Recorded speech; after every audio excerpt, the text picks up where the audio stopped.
So today we're going to take a look at our tool bag.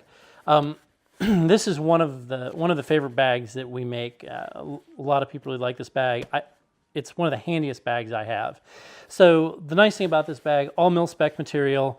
It's 12 inches by 12 inches and it's 4 inches thick. If you go online, there's a ton of reviews, or a number of reviews on this bag.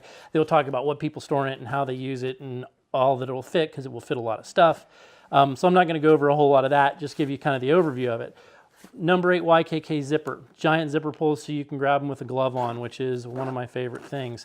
Nameplate across the front, or a piece for a name placard, so if you want to put a tool name placard on here so you know what's in here, or you can direct somebody else to get it, because tools rolling around the back of the car really is a giant pain, or at least that's my experience. In the back here you get a big mesh panel.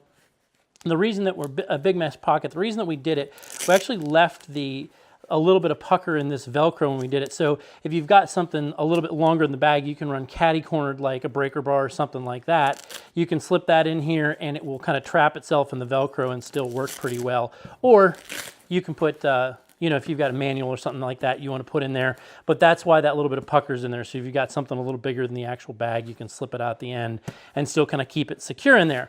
The handles are bar tacked down, as opposed to just it's sewn into the seam. They're actually bar tacked into the seam, and then they're bar tacked into the bag itself. So you get a little added durability there, or a little added, it'll handle a little more weight to it.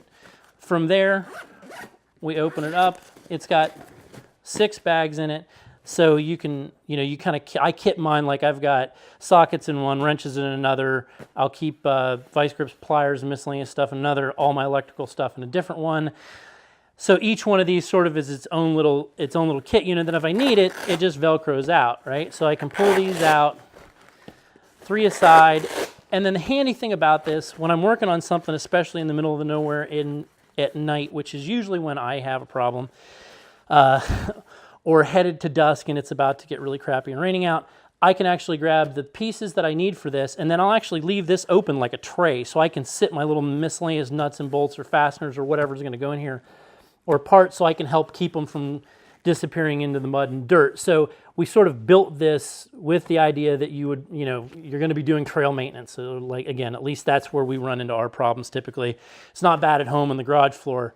But when you're out in the middle of the crap, it's nice to have a clean, dry spot you can drop your stuff as you go.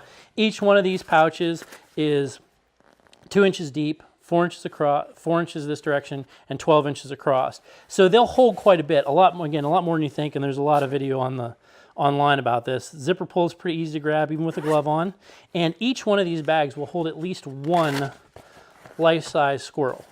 So without any trouble, you can take a whole family of squirrels and/or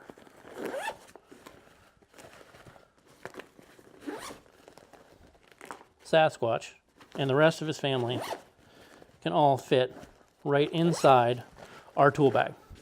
Thanks for taking the time to check out the tool bag and the 6 squirrels that it carries.